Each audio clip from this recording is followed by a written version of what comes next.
Let's get started on the installation for your Underdash Hydraulics from Malwood, USA. This is for the 1967 Corvette only. 1967 is different than every other pedal assembly bracket, so this is only for the 67. Now, as you can see, we've pulled the pedal assembly bracket out and put it on the bench. This is so you can see everything that we're doing clearly. We would recommend that you pull that pedal assembly on your vehicle as well.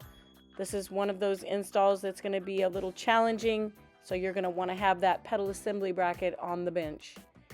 First thing that you want to notice is there is a spring on your brake pedal bracket.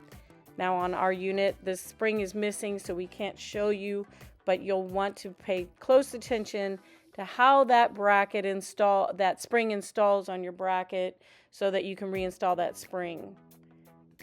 Next, we're going to be removing your clutch pedal, and we're going to be discarding this clutch pedal. We'll also be removing the brake pedal, and we'll be reusing your brake pedal, so hold on to that.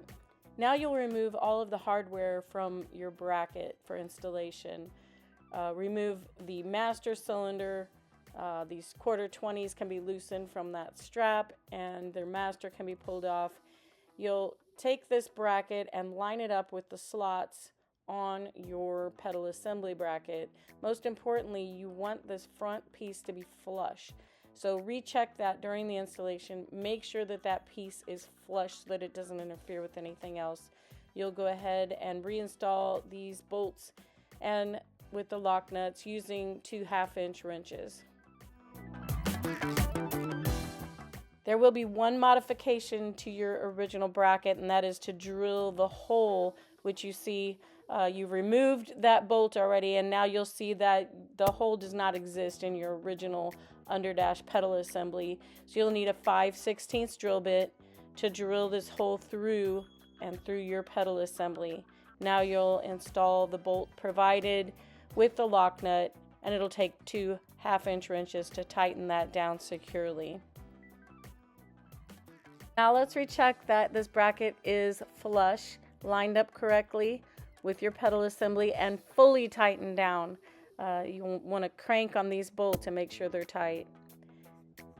Now let's prepare your new clutch pedal. We're going to remove all of the components from this pedal, keeping them in the same order in which you remove them. You'll take a 5/16 Allen wrench and go ahead and start removing the components. Our suggestion is that you line them up in the order that you're pulling them off, and keep them in that order so you know which order they go in. You'll be leaving this washer on the unit. You see the final washer is left on. First order of business is to install these new nylon bushings provided in your Malwood kit. So you'll remove the old bushings and install your new high quality nylon bushings onto your pedal assembly bracket. We'll also have 2 for the brake pedal to replace those out, or if you're missing one. So go ahead and put those new nylon bushings in the brake pedal unit as well. Moving on, we're going to install that brake pedal unit. Now this is where that spring comes in. You had your brake pedal spring. If that's missing, you're going to need that component. We do not have one to show you the reinstallation, but pay close attention when you remove that spring so you know how to put it back in. Now we're going to be sliding the clutch pedal and brake pedal, the new shaft, through these. I've done an underneath view of the bracket here so that you can see us sliding that clutch pedal through your brake pedal onto the other side. Insert the shaft through to the other side of your bracket and make sure that the nylon bushings stay in place. Next up, you'll be installing the thicker large bushing onto the shaft. You'll see that the shaft is keyed and in position, and this keyed bracket will now be installed. Install it with the shaft facing in the direction that you see it here in the video. And now you'll install the nut and outside bushing. You'll use that 5/16 Allen wrench to install that, and now fully tighten that down. Once this is fully tightened down, move on to installing your master cylinder. Master cylinder push rod installs onto the post, and the 2/4 20 bolts will go into the threaded bracket. Make sure you install this top 1/4 20 bolt first, and then move on to the lower one. We tightened down the 1/4 20 bolts with an impact driver. Now you'll install the clip onto the rod.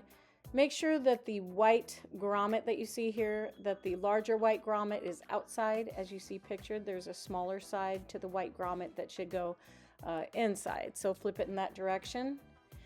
Tighten down those bolts, and now you'll see that the clutch pedal is operating smoothly. You'll want to recheck this when you install the bracket back into the vehicle. Make sure that nothing is obstructing the master cylinder's ability to move and that the rod can fully extend.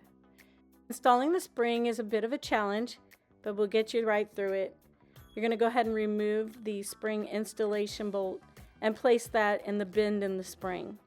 You'll take a vice grips and clip them onto the spring, and this will give you some leverage to bend the spring back up and to install that bolt into the threaded piece that you removed it from.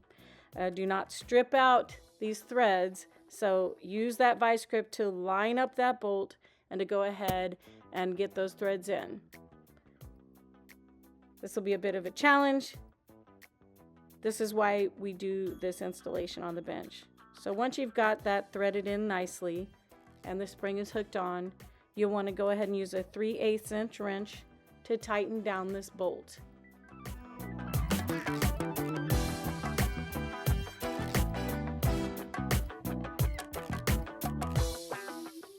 Now you'll fully tighten the bolt back down, and we'll give you kind of a bird's eye view here. You want to see the threads coming through the back. So you'll see the threads line up and come through the back. I don't think I've got quite a good picture of it, but once the threads are completely through, then you'll re-tighten down the set nut on the other side. So go ahead and you'll see we've tightened that down, and that should be set, and your bolt will be nice and secure and tightened down once you've tightened that nut on the back end here. Your underdash hydraulic system has now been installed and should be springing back nicely. Your clutch pedal should be operating just using the spring pressure. Make sure it's nice and smooth and operating like you see it here. Now you'll be installing your pedal stop bolt assembly. Remove the nut from the back of the pedal bolt assembly and go ahead and install that where your rubber clutch pedal stop would have been. You'll put it through that cutout and go ahead and tighten that in a position that lands the clutch pedal and brake pedal evenly where you would like to see them sit. So you'll go ahead and loosen and tighten these bolts, moving the bolt back and forth, the pedal stop assembly bolt, until that clutch pedal lines up just where you want it. And then go ahead and tighten the bolts down so it stays secure in the position that you like.